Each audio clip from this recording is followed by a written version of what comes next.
Goal మీరు reach అవుతారు. నమ్మకం ఉంచుకోండి, సిలబస్ మీద పట్టు తెచ్చుకోండి. మంచి కంటెంట్ ఇచ్చే బుక్స్ ఉన్నాయి, ప్రామాణికమైన పుస్తకాలు, తెలుగు అకాడమీ బుక్స్ ఉన్నాయి. Sources of number of sources ఉన్నాయి. మన విన్నర్ పబ్లికేషన్స్ టెక్స్ట్ బుక్స్ ఉన్నాయి, మంచి మంచి బుక్స్ ఉన్నాయి. మీరు చదివే కంటెంట్ మీద మీరు నమ్మకం పెట్టుకోండి, మిమ్మల్ని మీద నమ్మకం పెట్టుకోండి. డౌట్స్ ఏమైనా ఉన్నప్పుడు మన హరికృష్ణ సార్ ప్రామిస్ చేశారు. And one of student of Harikrishna sir, I'm also preparing for competitive exams. So ఈ విధంగా మిమ్మల్ని మీరు మీ మీద నమ్మకం పెట్టుకొని ముందుకెళ్ళి మీ లైఫ్ లో ఇక్కడ నిలబడ్డ వాళ్ళందరూ పెద్ద పెద్ద అఫీషియల్ స్టేజ్ లో మాకు కూర్చోవాలని మనస్ఫూర్తిగా కోరుకుంటూ థ్యాంక్ యూ మేడం. ఇంతకుముందు ఫస్ట్ కథ చెప్పినప్పుడు మైపాల్ రెడ్డి గారు చెప్పినప్పుడు మీరు వినే ఉంటారు. గద్దలు ఎగరడం నేర్చుకున్నాయి. ఫస్ట్ మేఘాల పైకి ఎగరడం చూస్తున్నారు ఇప్పుడు మేడం. గ్రూప్ 1 గ్రూప్ 2 ధ్యేయంగా ప్రిపేర్ అవుతున్నారు. మీ అందరికి చెప్తున్నారు, జాబ్ ఉన్న వాళ్ళు కూడా మళ్ళీ జాబ్ కోసం ట్రై చేస్తున్నారు. సో మీరు ఇంకా ఏ లెవెల్ ఆఫ్ స్టడీ మీరు చదివితే మీకు జాబ్ వచ్చే అవకాశాలు ఉంటాయి. నెక్స్ట్, మీలో ఎవరైనా ప్రసన్న హరికృష్ణ గారి బుక్స్ చదివి అందరిగా పెద్దలు మరియు విద్యార్థులకి అందరికీ ఉపాధ్యాయ దినోత్సవ శుభాకాంక్షలు. చెప్పాలంటే సార్ గురించి తెలుసు, కానీ సార్ బుక్స్ చదవలే, అందుకోసం సార్ చెప్పుడు కొంచెం కష్టం. అంటే సార్ మేము ఎస్ఎస్సి బేస్ అవుతున్నా, అందుకోసం మీరు వెళ్ళండి. సార్ అన్నారు ఎవరైతే మాట్లాడితే వాళ్ళకి అందుకోసం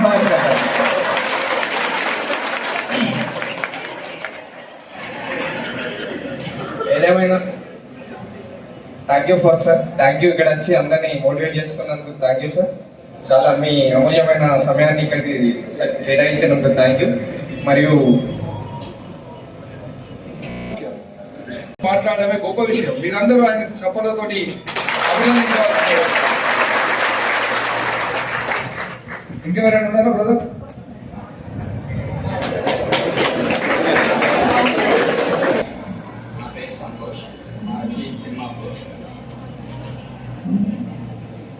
క్లాసెస్ నేను 2016లో ఆసిరెడ్డి ఇన్స్టిట్యూట్ ఆధ్వర్యంలో, ఐ థింక్ అది గాంధీనగర్ అనుకుంటా, ఏసీటీ కాలేజ్, అప్పుడు వినడం జరిగింది. So first time sir class విన్నప్పుడు చాలా ఈజీగా అనిపించింది. బుక్స్ చదివేదానికన్నా సార్ క్లాస్ చెప్పడం విన్నప్పుడు మన స్లాంగ్లో, ముఖ్యంగా అప్పుడు సార్ కరీంనగర్ ఎక్కువగానే మేము అక్కడ ఆడిటర్ ఉండే గ్రౌండ్ ఫ్లోర్లో అందరం వచ్చామన్నట్టు. మన స్లాంగ్ ఎంత అద్భుతంగా చెప్పారంటే సార్ చాలా చక్కగా వివరించే ప్రతి అంశాన్ని. సార్ని క్లాస్ అయిపోయిన తర్వాత పర్సనల్గా కూడా డౌట్స్ అడిగేవాళ్ళం. సార్ గుర్తుందో లేదో కానీ నేను అడిగేవాళ్ళం సార్, ఆసిరెడ్డి ఇన్స్టిట్యూట్ ఫ్యాకల్టీ ఉండేవాడిని. సో అది నా ఎక్స్పీరియన్స్ అన్నట్టు. కంటెంట్ అనేది ఎట్లా ఉంటుందంటే సార్ చెప్పేటప్పుడు బోర్డు పైన అర్థమయ్యే రీతిలో ఉండేది.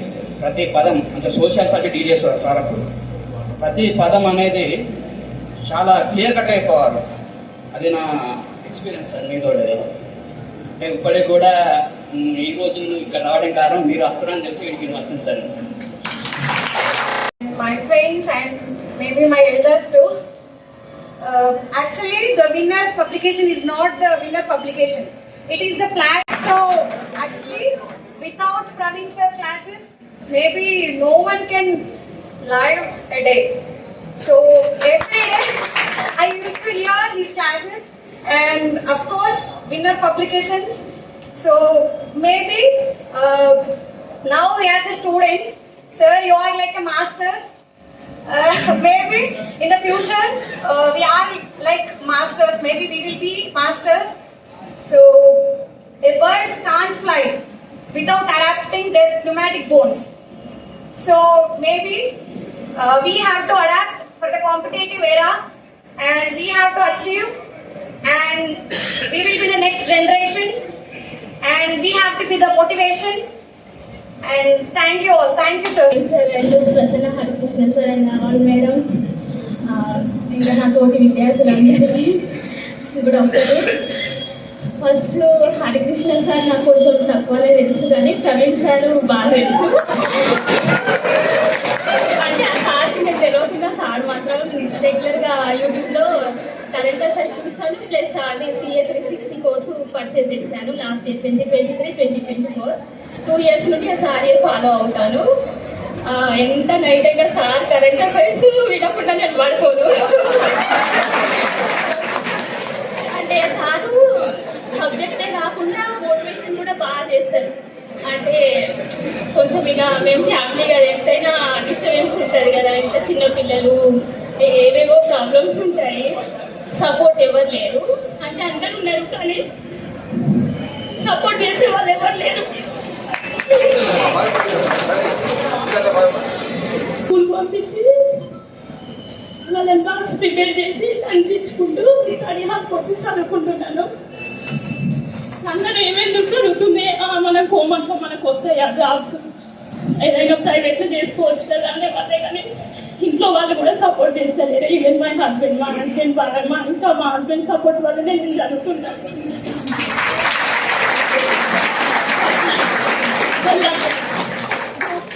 గ్రూప్ 1 క్వాలిఫై అయ్యాను.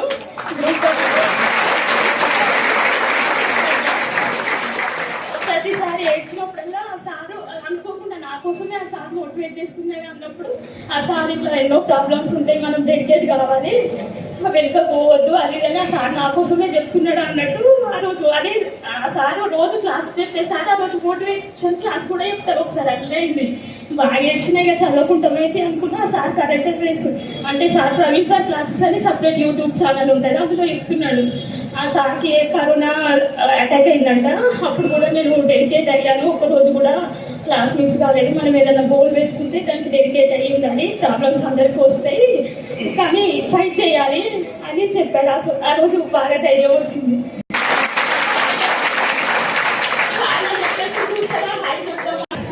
అందరము ఉన్నాము, మీరెవరు లేరని అనుకోలేదు కూడా. అండ్ మీ ప్రిపరేషన్ కొనసాగే ప్రసన్న సార్ కానీ మిమ్మల్ని మీ వెంట ఏది ఉన్నా ఎప్పుడైనా ఇంకోసారి మాట మాత్రం అందరిలో ఉన్నారు, అందరిలో ఉన్నారు. సార్ మీరు మా మంచి గురువు సార్. అందరూ ప్రసన్న హరికృష్ణ సార్ కూడా మా ఫ్రెండ్ అయినట్టు మొన్న తెలిసింది. గురువులు పూర్వకాలంలో ఎలా ఉండేవారంటే ఋషుల లాగా మునుల్లాగా ఉండేవాళ్ళు. ఇప్పుడు పాయింట్ షర్ట్స్ వేసుకొని వస్తున్నారు, చుడిదార్స్ వేసుకొని వస్తున్నారు. సో అట్లాంటి సద్గురువులోకి really hats off from bottom of my heart. And ఇప్పుడు మేడం మాట్లాడారు ఏంటంటే చదువు గురించి. మనల్ని ఎన్ని కష్టాలు ఉన్నా కూడా మనం రిజల్ట్స్ వచ్చాక చూస్తాం కదా, మాక్సిమం నిరుపేద విద్యార్థులు బాగా కష్టాల్లో పడి వాళ్ళకి మాత్రమే తెలుసు కసి కృషి రెండు ఉంటాయి. సో అట్లాంటి వాళ్ళు రియల్లీ మేడం మీరు తప్పకుండా మీరు అనుకున్న సాధించారు మనస్ఫూర్తిగా కోరుకుంటూ, మన winners publications and Praveen sir కూడా ఎప్పటికీ మీకు ఉంటుంది అని మనస్ఫూర్తిగా కోరుకుంటూ ధన్యవాదాలు. సార్ యాక్చువల్లీ నా ఎక్స్పీరియన్స్ షేర్ చేసుకోవాలి అంటే జస్ట్ 2 months బ్యాక్ నేను మా అక్క మా అన్నయ్య ముగ్గురం కలిసి సార్ని కలిసాం. డైరెక్ట్ హైదరాబాద్ వెళ్ళి కలిసాం, ప్రసన్న హరికృష్ణ సార్. సో ఏమైందంటే సార్ ఒకటే ఎగ్జాంపుల్ చెప్పాడు. యాక్చువల్లీ నేను ఒక కార్పొరేట్ జాబ్ వదిలేసుకొని ఇప్పుడు ఒక ఆస్పిరెంట్ గా గ్రూప్ 2 గ్రూప్ 3 క్రాక్ చేయడానికి అని చెప్పి సీరియస్ గా ప్రిపరేషన్ లో ఉన్నాను. సార్ నాకు ఒకటే చెప్పారు, మీ ప్రిపరేషన్ ఎన్విరాన్మెంట్ ఎలా ఉందో చూసుకోండి, సెల్ఫ్ కాన్ఫిడెన్స్ అంటే ఇప్పుడు నువ్వు ఆల్రెడీ జాబ్ వదిలేసుకున్నావు కాబట్టి సో నువ్వు ఆల్రెడీ ఒక అచీవ్మెంట్ ని రీచ్ అవ్వడానికి ఒక గట్స్ ఉంది. సో ఆ పాత్ ని మంచిగా చూస్ చేసుకో, ఒక ఎన్విరాన్మెంట్ క్రియేట్ చేసుకో, నీకు నువ్వు ఒక స్పిరిట్ ఎలా ఉండాలో చూసుకొని మంచిగా మూవ్ ఆన్ అవ్వు. సో మేమే వచ్చి హెల్ప్ చేస్తామని చెప్పి సార్ ఆ రోజు ఒక 1 hour మాతో స్పెండ్ చేశారు. రియల్ గా సార్ ఎంత డౌన్ టు ఎర్త్ అంటే I can't explain. So thank you sir for being always there for us.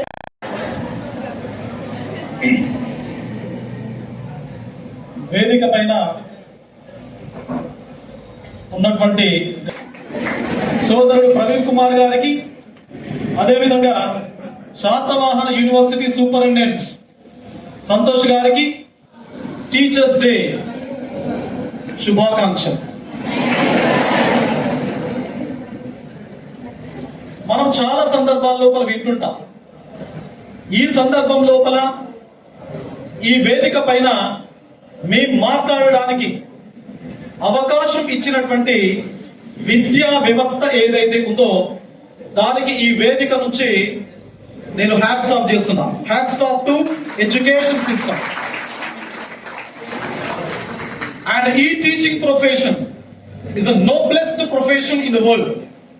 ప్రపంచం లోపలనే టీచింగ్ వృత్తి అనేది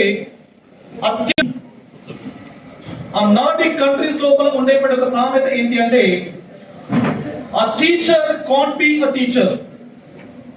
A teacher can't be a teacher without the strength of his genuine students. His genuine students like you. Teacher ఎప్పుడు కూడా నిజమైనటువంటి teacher కాలేడు మీలాంటి ప్రేమ అభిమానం ఆప్యాయత ఉన్నటువంటి విద్యార్థులు ఉన్నంత వరకు. I was a student. I was a reader of this particular library from 1999 to 2022. 99 నుంచి 2022 వరకు. ఇక్కడ ముందు పాత లైబ్రరీ ఉండేది. మీకు మంచి ట్యూబులు బాగా మెరుస్తా ఉన్నాయి, ఫ్యాన్లు బాగా తిరుగుతా ఉన్నాయి, మంచి బిల్డింగ్, మంచి ఇన్ఫ్రాస్ట్రక్చర్, మంచి పుస్తకాలు. 9 to 2002 not 2022. ఆ 3 సంవత్సరాలు when I was studying my graduation in Karimnagar, ఏం ఫెసిలిటీస్ లేవు అక్కడ. న్యూస్ పేపర్స్ తప్ప మంచి మంచి పుస్తకాలు పోటీ పరీక్షల లోపల మనం విజయ దుందుబి మోగించడానికి కావలసినటువంటి స్టాండర్డ్ టెక్స్ట్ ఏవైతే ఉన్నాయో అప్పుడప్పుడు అందుబాటు లోపల ఉండేవి కావు. మరి ఇప్పుడు మీకు అన్ని ప్లాట్ఫామ్స్ అవైలబిలిటీ లోపలికి వచ్చాను, బుక్స్ అవైలబిలిటీ లోపలికి రావడం జరిగింది. మరి ఇవి ఉన్నటువంటి మనం ఇప్పుడు ఏం చేయాలి? What shall we do? మనకు ఆల్రెడీ డేట్స్ కూడా అనౌన్స్ చేయడం జరిగింది. గ్రూప్ 1 కి సంబంధించి అక్టోబర్ 21 to 26. నాకు ఒక క్లారిటీ రావాలి. ఏంటి అంటే భవిష్యత్తు లోపల ఎవరు ప్రిపరేషన్ లోపల ఉండబోతున్నారు అని అనగానే కొన్ని చేతులు పైకెత్తాలి. ఆల్రెడీ ప్రిపరేషన్ లోపల ఉన్న వాళ్ళు ఎవరు అని అడగగానే మరికొన్ని చేతులు పైకెత్తాలి. ఈ రెండింటి పైన స్పష్టత ఉంది నాకు. మరి చాలా మంది ఇందు లోపల చేతులు పైకెత్తకుండా ఉన్నారు. I need a clarity from those people. ఆ మనుషుల నుంచి నాకు క్లారిటీ కావాలి.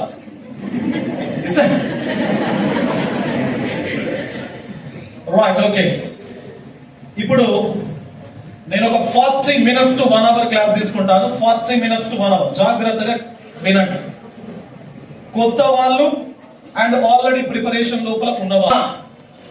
మన ఇంట్లో వాళ్ళే ఉద్యోగాలు పడ్డాయి, నువ్వు పోయి ప్రిపరేషన్ చేసుకో, నువ్వు పోయి ఏదైనా కోచింగ్ సెంటర్ లోపల జాయిన్ గా, ఇగో పైసలు తీసుకొని పుస్తకాలు కొనుక్కో అని చెప్పేసి మీ అందరికి మీ ఇంట్లో వాళ్ళకి పుష్ చేస్తా ఉంటా. చేయలేదా? ఈ innate abilities and strong will power ఎవరి లోపలైతే ఉంటుందో వాళ్ళు డబ్బులు లేకుండా ఒక పర్ఫెక్ట్ డెడికేషన్ తో, ఒక పర్ఫెక్ట్ డిటర్మినేషన్ తో, ఒక జీల్ తో, ఒక ఎంతూజియాజం తో లైబ్రరీ, గవర్నమెంట్ లైబ్రరీ లోపలికి వచ్చి అక్కడ ఉన్నటువంటి న్యూస్ పేపర్స్ ను, అందుబాటు లోపల ఉన్నటువంటి పుస్తకాలను తమకు తామే చదువుకుంటూ భవిష్యత్తు లోపల జరగబోయేటువంటి ఉద్యోగాల లోపల విజయకేతనం ఎగరవేస్తా ఉంటారు. ఇది రెండవ దశ. కొంతమందిది అలా ఉంటే మరి కొంతమందిది ఇంకొకలాగా ఉంటారు. మరి వీటన్నింటినీ పక్కన పెట్టినట్లయితే ఇప్పుడు బర్డింగ్ స్టేజ్ లోపల ఉన్న వాళ్ళు కానీ, ప్రిపరేషన్ స్టేజ్ లోపల ఉన్న వాళ్ళు కానీ, మీరందరూ కూడా భవిష్యత్తు లోపల ఏ కాంపిటేటివ్ ఎగ్జామినేషన్ అయినా మీరు జాగ్రత్తగా మీ ప్రిపరేషన్ కనుక కంటిన్యూ చేస్తే anything can be possible my dear. Anything can be possible. Nothing is impossible in the world. ప్రపంచం లోపల మనం సాధించినటువంటిది ఏదైనా ఉందా?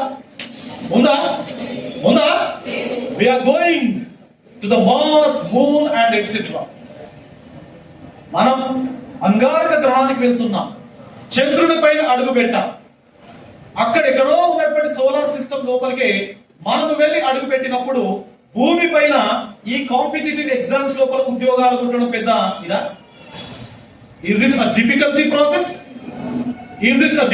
process? No. Future లోపల, you know Elon Musk? చదివినప్పటి కంటెంట్ ఎక్కువ కాలం గుర్తుండే అవకాశం ఉంది. అదొక్కటే చెప్పగలుగుతాం. ఇక చాలా ఉన్నాయి నా దగ్గర, బట్ ఈ 3 అంశాలు మీకు షేర్ చేస్తాను. Number 1 is basic terminology of English. Sir, మేము తెలుగు మీడియంలో చదువుకున్నాం అండ్ ఎగ్జామ్ పేపర్ కూడా తెలుగులో ఉంటది కదా సార్, మాకు ఇంగ్లీష్ ఎందుకు సార్? మిత్రమా, మీరు ఫోన్ మాట్లాడదు ప్లీజ్. మేము తెలుగులో చదువుకున్నాం, తెలుగులో ఎగ్జామ్ పేపర్ ఆల్రెడీ అతను ఇంగ్లీష్ లోపల ఏ పదం అయితే ఉందో దాన్నే తెలుగు లోపల రాస్తాడు. ఈ 2 సమస్యలు.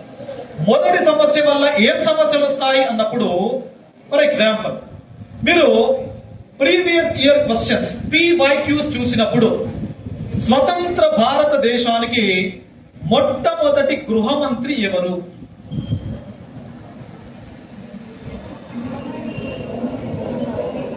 First home minister of India after getting an independence. Home minister అనగానే మన మైండ్ లోపలికి బ్లైండ్ గా గుర్తొచ్చేటువంటి పదం ఏంటి అంటే సర్దార్. మరి నేను ఏం చేసిన ప్రశ్నను తెలుగీకరించిన గ్రాంధిక భాష, ప్యూర్ ట్రాన్స్లేషన్. హోమ్ అంటే గృహం, మినిస్టర్ అంటే మంత్రి. నాకు తెలిసి ప్రపంచం లోపల మొట్టమొదటి గృహ మంత్రి ఎవరైనా ఉన్నారంటే ఏమా.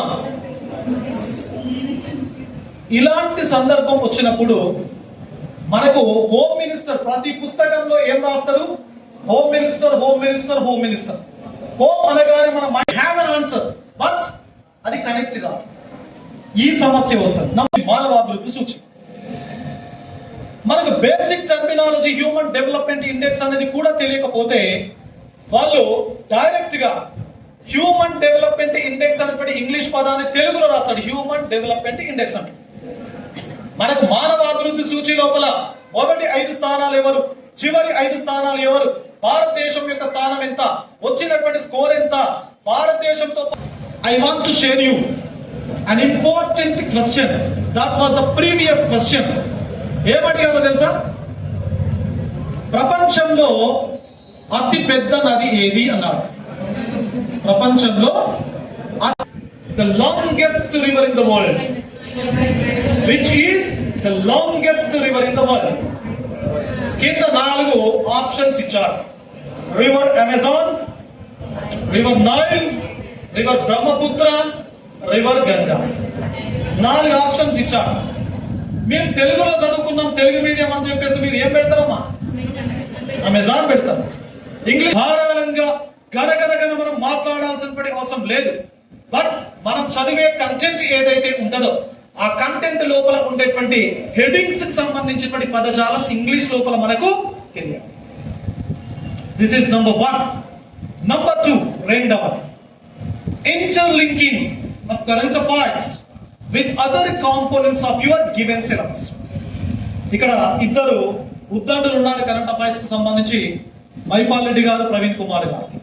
ఇప్పుడు నేను ఈ జంక్షన్ లోపల మీరు చదివేటప్పుడు, రివిజన్ చేసేటప్పుడు కూడా నేను చెప్పే అంశాన్ని జాగ్రత్తగా మీరు గమనించండి. సాధారణంగా చాలా 99% కేసెస్ లోపల ఒక కాంపిటిటివ్ ఆస్పిరెంట్ యొక్క మైండ్ సెట్ ఎలా ఉంటది అని అంటే, ఎవరికి వారే కరెంట్ అఫైర్స్ చదివేటప్పుడు కరెంట్ అఫైర్స్ కోణంలో మాత్రమే చదువుతా ఉంటాం. ఇండియన్ హిస్టరీ గురించి చదివేటప్పుడు కేవలం ఇండియన్ హిస్టరీ గురించి మాత్రమే చదువుతా ఉంటాం. జాగ్రఫీ గురించి చదివేటప్పుడు కేవలం జాగ్రఫీ ఓరియంటేషన్ మాత్రమే మనకు ఉంటది.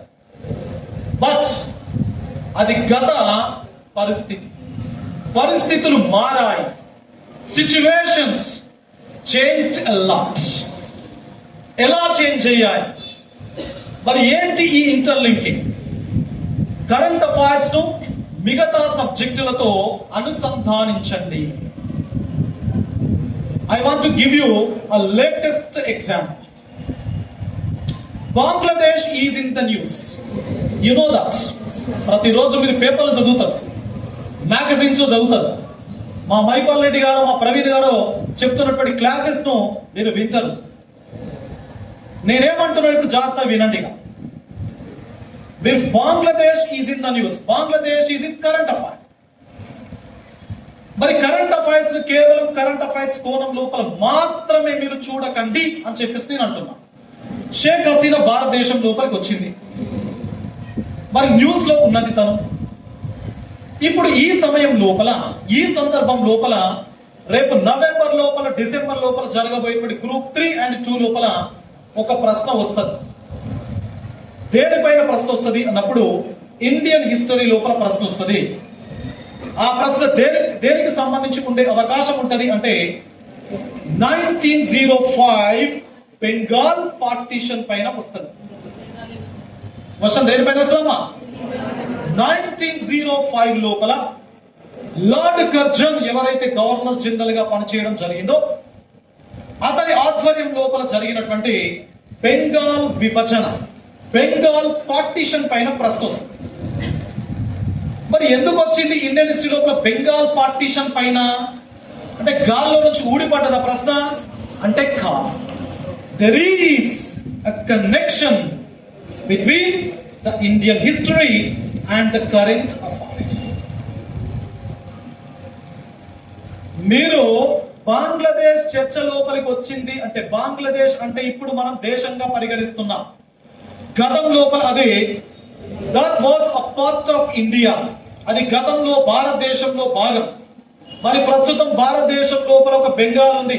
ఆ బెంగాల్ కు ఒక సింహం, ఒక పులి ఉన్నది మమతా బెనర్జీ రూపం లోపల. ఆ బెంగాల్ ఏ బెంగాల్? ఏ బెంగాల్ తల్లి? వెస్ట్ బెంగాల్ అంటే పశ్చిమ బెంగాల్. అంటే వెస్ట్ ఉంది అంటే ఈస్ట్ ఉన్నట్లే కదా, మరి ఈస్ట్ బెంగాల్ కూడా ఉండాలి కదా. ఆ ఈస్ట్ బెంగాల్ ప్రస్తుతం ఏమంటున్నాం? బంగ్లాదేశ్ అంటున్నాం. మరి it became a country now. మా దేశం మాకు కావాలి, మీ దేశం మాది కాదు, మీ దేశానికి మీరు వెళ్ళండి, మా దేశం మాకు ఇవ్వండి అని ప్రశ్నించేటువంటి చైతన్యం బెంగాల్ ప్రాంతం యొక్క సొంతం.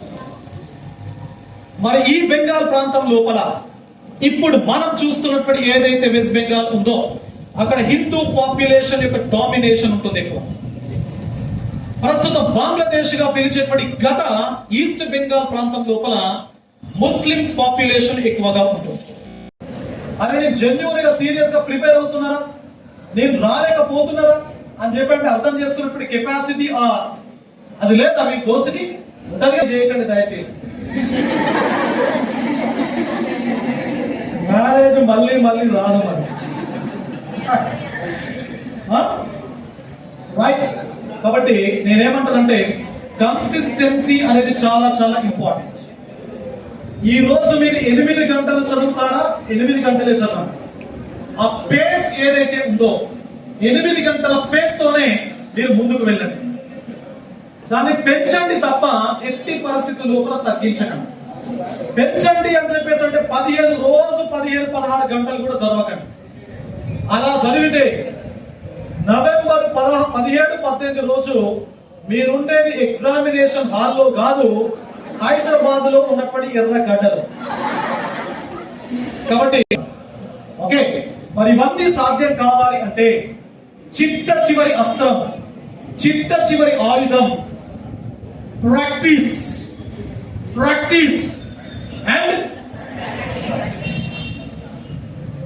మీరు ఎన్ని రివిజన్స్ చేసినా, మీరు ఎన్ని పుస్తకాలు చదివినా, మనకు అలవాటు ఉంటుంది ఏంటి అంటే పుస్తకాల పైన మనం ఒక పుస్తకం చదువుతాం, చదివింది కదా దానికి పక్కకు పెట్టి మళ్ళీ ఉంటాడు ఆ పుస్తకం. మళ్ళీ ఇది సగం చదివిన తర్వాత ఇంకోటి వస్తాడు కదా. ప్రిపరేషన్ లోపల మీరు ఎన్నిసార్లు చదివినా, ఎన్ని పుస్తకాలు దయచేసి మీరందరూ కూడా గుర్తు పెట్టుకోవాలంటే ఈ పుస్తకాలన్నీ రకరకాల పుస్తకాలు కొంటారు కదా, ఒకే సబ్జెక్టు పైన 10 పుస్తకాలు కొంటారు. ఆల్రెడీ ఇక్కడ బ్యూటిఫుల్ లైబ్రరీ ఉంది కదా, మళ్ళీ ఇంట్లో లైబ్రరీ తయారు చేయాలమ్మా. అవసరం మన ఇంట్లో లైబ్రరీ మళ్ళీ అవసరం లేదు కదా. ఒకే పుస్తకం చదవండి, నంబర్ ఆఫ్ టైమ్స్ రివిజన్ చేయండి. మరి ఎన్నిసార్లు చదివినా, ఎన్నిసార్లు రివిజన్ చేసినా మీరు తప్పనిసరిగా ఫైనల్ గా చేయాల్సినటువంటి ఆయుధం, లక్షణం, అంశం ఏంటి అంటే ప్రాక్టీస్. మరి మీకు అనిపించవచ్చు ఎందుకు చేయాలి ప్రాక్టీస్? ఎందుకు చేయాలి ప్రాక్టీస్ అని మీరు కనుక నన్ను క్వశ్చన్ అడిగితే దానికి ప్రాక్టీస్ చేయడం వల్ల ఏ లాభాలు ఉంటాయో నేను చెప్తాను. ఇవి మైండ్ లో మీరు బ్లైండ్ గా ఫిక్స్ చేసుకోవాలి. మొదటి లాభం ఏముంటుంది అంటే టైం మేనేజ్మెంట్. ఏందా లాభం? Time management. మీరు రేపు ఎగ్జామ్ హాల్ లోపల కూర్చున్న తర్వాత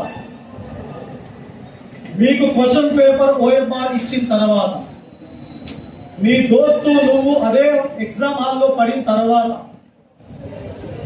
మీరు మీ దోస్తు కన్నా అత్యద్భుతమైనటువంటి తెలివితేటలు మీకు వచ్చిన తర్వాత ఉన్నాయని మీరు నమ్మిన తర్వాత ఏముండే అవకాశం ఉంటుంది అని అంటే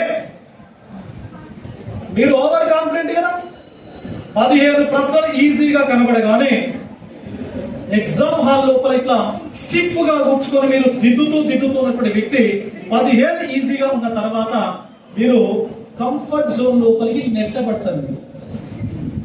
స్టిఫ్ గా ఉన్న వాళ్ళు ఇట్లా రిలాక్స్ అయ్యి చైర్ పైన ఇటు పెడతారు, గోడకు పెయింటింగ్ వేస్తారు. టైం ఉంది కదా, క్వశ్చన్స్ ఈజీగానే ఉన్నాయి కదా, చూద్దాం రేపు ఇలా చేద్దాంలే, అంత తొందరగా ఉన్నది అని చెప్పి ఎప్పుడైతే మీరు కంఫర్ట్ జోన్ లోపలికి నెట్టబడతారో మీ టార్గెట్స్ మీ నుండి గ్రాడ్యువల్ గా దూరం. మీకు ఇచ్చిన 3 గంటల్లో మీరు 100 మాత్రమే పబ్లిక్ చేస్తారు, 100 మార్కులకు మాత్రమే పబ్లిక్ చేస్తారు. పక్కకు మీ దోస్తులు కదా, కన్సిస్టెన్సీ అనేటువంటి నమ్మకంతో ఉన్నటువంటి వ్యక్తి 150 ప్రశ్నలకు 150 ప్రశ్నలకు ఆన్సర్ చేస్తారు. మరి మీకు చేసిన 100 ప్రశ్నల్లో 95 మార్కులు మీకు వచ్చినాయి. 95. మీ దోస్తు చేసిన 150 మార్కుల్లో 105 మార్కులు వచ్చినాయి. 105 మార్కులు. సఫలత రేటు ఎవరిది ఎక్కువ? 95 మార్క్స్ వచ్చిన వాళ్ళదా, 105 మార్క్స్ వచ్చిన వాళ్ళదా? 95. మరి ఇప్పుడు కట్ ఆఫ్ ఎంత ఉంటుంది అంటే 103 మార్కులు ఉంటుంది. ఉద్యోగం రావడానికి కట్ ఆఫ్ ఎంత? 103 మార్క్స్. మరి సక్సెస్ రేట్ ఎక్కువగా ఎవరిది? మీది. కానీ సక్సెస్ రేట్ ఎక్కువగా ఉండడం కాదు కదా మనకు కావాల్సింది. మనకు కావాల్సింది ఏంటి? ఉద్యోగం కొట్టడం. మీరు తురుంకానే, that is proved because you got 95% of marks out of 100. కానీ మీకు ఉద్యోగం వచ్చిందా? రాలేదు. మీరు రాకపోయేసరికి ఊరికి పోతారు కదా, ఊరికి పోయిన తర్వాత మీ ఊర్లో మీరు పోయేటప్పుడు వచ్చేటప్పుడు ఉద్యోగం వచ్చిందా అడుగుతారు కదా, అడుగుతారు. అడిగినప్పుడు మీరు ఏం చెప్తారు? నాకు 95% మార్కులు వచ్చినాయి, కొంచెంలో మిస్ అయింది అంటారు. వీడు కరీంనగర్ లో రోజు ఉజ్వల మార్కులే కనబడతాడు కదా, రోజు ఫ్యాన్ మీద ఉంటాడు కదా వీడు. ఇప్పుడు ఇక రాలేదు కాబట్టి వాడు ఏదైనా చెప్తాడు అంటారా కదా. కాబట్టి గుర్తుపెట్టు, don't give any chance to anybody. మీ గురించి నెగటివ్ గా మాట్లాడుకునేప్పటి అవకాశం మాక్సిమం ఇచ్చే ప్రయత్నం మీరు చేయకండి.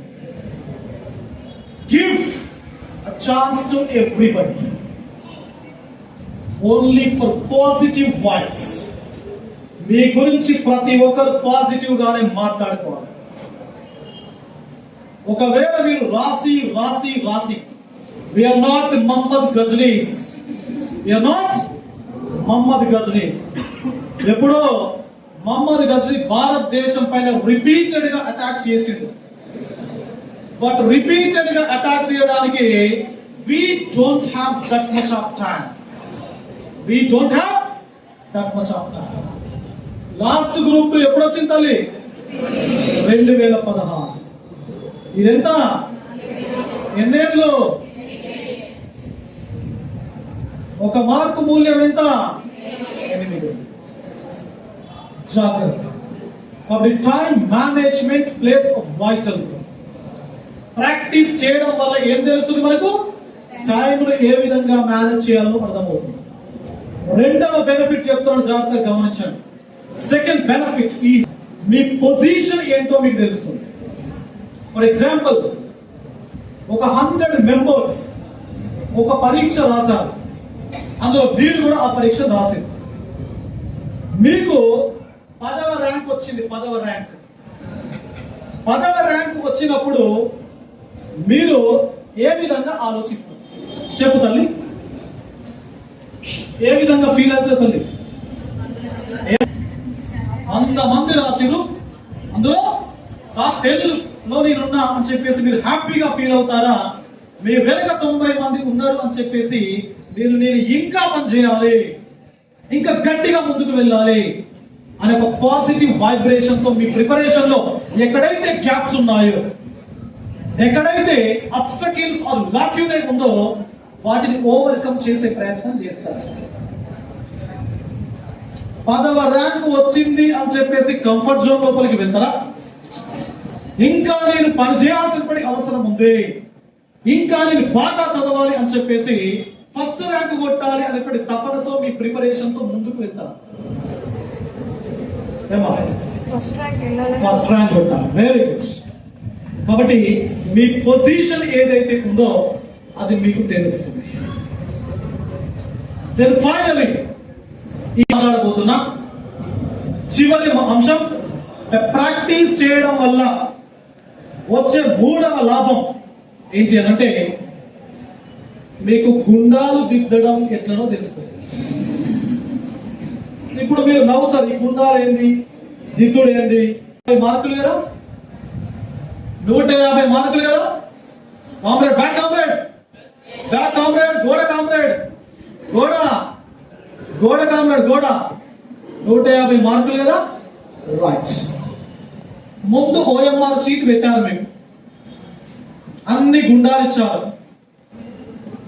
ఇప్పుడు నేను ఫ్యూచర్ లోపల I'm going to announce a course on గుండాలు దిద్దడం ఎలా, how to bubble the circle అనే దానిపైన కొన్ని క్లాసెస్ చెప్పబోతున్నాను. ఎందుకు చెప్పబోతున్నాను అంటే, క్రమంగా చేయకపోతే రాకపోతే 8 ఏళ్ళు మళ్ళీ వెయిట్ చేయాలి. Fortunately, the government of Telangana has recently announced the job calendar in the recent assembly sessions. అయితే ఇక్కడ కూర్చున్న వాళ్ళకు ఈ సందర్భాన్ని బట్టి ఇంకొక విషయం కూడా నేను చెప్పదలుచుకోను.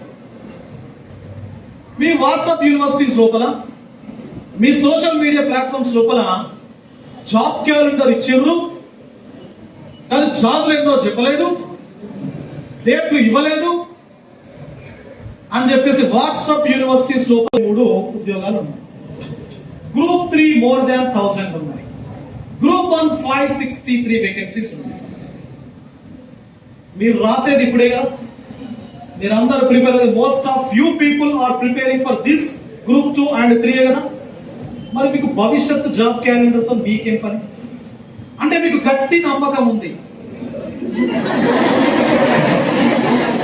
గట్టి నమ్మకం ఉంది మీకు ఉందా? ఆ గట్టి నమ్మకం ఈ ఎగ్జామ్ కే ఉందా? ఇప్పుడు ఎవరైతే ప్రిపరేషన్ లో ఉన్నారో జాబ్ క్యాలెండర్ గురించి మీరు భయపడకండి, జాబ్ క్యాలెండర్ గురించి మాట్లాడకండి, మీకు అవసరం లేదు.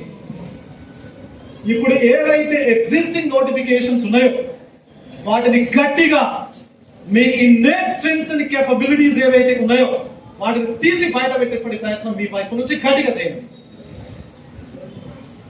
భవిష్యత్తు లోపల వచ్చే జాబ్స్ ఐఎమ్ వెరీ క్లియర్, మీకు కూడా ఆ క్లారిటీ ఇవ్వదలుచుకున్నా. ఎట్టి పరిస్థితి లోపల ఇంత సంఖ్య లోపల మీకు భవిష్యత్తు లోపల రాబోయేటువంటి నోటిఫికేషన్స్ ఉండవు. That is clear, that is clear. ఎందుకు ఉండవు అన్నప్పుడు అవి ఎవ్రీ ఇయర్ వస్తున్నటువంటి వేకెన్సీస్ ఏవైతే ఉన్నాయో వాటిని మాత్రమే ఐడెంటిఫై, ఆ సంవత్సరం లోపల ఆ పర్టికులర్ డిపార్ట్మెంట్ లోపల ఎన్ని వేకెన్సీస్ అయితే రైజ్ కావడం జరిగిందో వాటితో కూడినటువంటి నోటిఫికేషన్ మాత్రమే మీకు ఇస్తాం. కాబట్టి don't expect more vacancies in the upcoming notifications. కాబట్టి ఇప్పటి వరకు మళ్ళీ చెప్తుండే గుర్తుపెట్టుకోండి, నేను ఇది ఫస్ట్ టైమే వచ్చినా, ఫస్ట్ టైమే గ్రూప్ 2 రాస్తున్నా, నేను ట్రయల్ చేస్తా. ఈసారి మళ్ళీ అవకాశాలు ఇవ్వడానికి, మళ్ళీ అవకాశాలు రావడానికి మనం బ్రతికేది. We are living in the global village, we are living in the social media era. ఇప్పుడున్నటువంటి మీ లోపల ఉన్నటువంటి కసి నెల తర్వాత ఉండకపోవచ్చు, సంవత్సరం తర్వాత ఉండకపోవచ్చు, మీ ఏజ్ బార్ కావచ్చు. ఇందులో చాలా మంది పెళ్లి కానులకు పెళ్లి కావచ్చు. ఇక పెళ్లి అయితే పరిస్థితులు ఎలా ఉంటాయని ప్రత్యేకంగా చెప్పాల్సిన పని లేదని నేను అనుకుంటున్నాను. కాబట్టి జాగ్రత్త. రైట్, ఇప్పుడు గుండం గురించి మాట్లాడితే, గుండం తెలుసా, ప్రత్యక్షంగా నా దగ్గరికి ఎంత మంది వచ్చినో నాకు తెలుసు. కాబట్టి ఆ గుండాల మీద ఒక రీసెర్చ్ చేసింది. గుండాలు దిద్దడం 2 రకాలు. మొదటిది, గుండంలో పెరిఫెరీ అంటే పరిధి నుంచి సెంటర్, కేంద్రం వైపుకు దిద్దడం ఒకటి. Periphery to centre. On the other hands we have another option, that is center to periphery. ఇప్పుడు చాలా మంది మహిళా లోకం ఏం చేస్తారంటే, గుండం చూడగానే అందులో చుక్కల ముగ్గుతో స్టార్ట్ చేస్తారు. పక్కకి వెళ్తారు, వీధికి వెళ్తారు, మధ్యలో నుండి ఈ విధంగా బబుల్ చేస్తా ఉంటారు. చేయడం వల్ల 3 నష్టాలు కనబడతా ఉంటాయి. ఒకటి, మీరు సెంటర్ టు పెరిఫెరీ వెళ్ళినప్పుడు మీకు పట్టే సమయం at least 10 seconds to 15 seconds of time. Number 1, that is the waste of your valuable time. Number 2, centre to periphery కనుక మీరు వెళ్తే రెండవ నష్టం ఏం జరిగే అవకాశం ఉంది అంటే, సెంటర్ టు పెరిఫెరీ వెళ్ళేటప్పుడు ఇన్కంప్లీట్ పబ్లిక్. మూడవ నష్టం ఏం జరగడానికి అవకాశం ఉంటది అంటే, సెంటర్ టు పెరిఫెరీ వెళ్ళడం వల్ల ఇక్కడ నుంచి ఇటు వెళ్తున్నారు కాబట్టి బియాండ్ ద సర్కిల్, ఆ సర్కిల్ దాటి కూడా అప్పుడప్పుడు వెళ్ళే అవకాశం ఉంటుంది. Got it? రేపు మీకు అనిపించవచ్చు, మీరు ఏ బబుల్ అయితే, ఏ సర్కిల్ అయితే మీరు చూజ్ చేసుకున్నారో ఆ సర్కిల్ రైటే. మీరు ఇచ్చినటువంటి క్వశ్చన్ కు మీరు పెట్టినటువంటి సర్కిల్ రైటే. But if it is incomplete, అది ఒక 75% మాత్రమే మీరు బబుల్ చేశారనుకోండి, లేదా బియాండ్ ద బబులింగ్ చేశారనుకోండి, మీరు మీకు ఇచ్చినటువంటి ఓఎంఆర్ రీడ్ అవుతుందా? మరి రీడ్ కాకపోతే మీరు నిజంగానే రైట్ ఆప్షన్ ఇచ్చినా కూడా మీకు మార్పు వస్తుందా? రాదు. మీకు తెలుసు, నేను కరెక్ట్ ఆన్సర్ పెట్టిన కదా. 97 లోపల రాసినటువంటి పరీక్షకు మొన్న 2023 లోపల జడ్జిమెంట్ ఇచ్చింది. మన పదవి విరమణ వయసు 62 సంవత్సరాలు వచ్చింది. ఎన్ని వచ్చినాయి? 62 years. రిటైర్మెంట్ ఏజ్ ఎంత అయిపోయిందా? అఫ్ కోర్స్ సర్వీస్ యాడ్ అవుతుంది, జీతం, దట్ ఈస్ డిఫరెన్స్. లేదు కదా, మరి ఉద్యోగం వస్తే ఎంత, రాకపోతే ఎంత. కాబట్టి జాగ్రత్త. ఇది ఒక వైపు. రెండో వైపు, ఫ్రమ్ పెరిఫెరీ టు సెంటర్.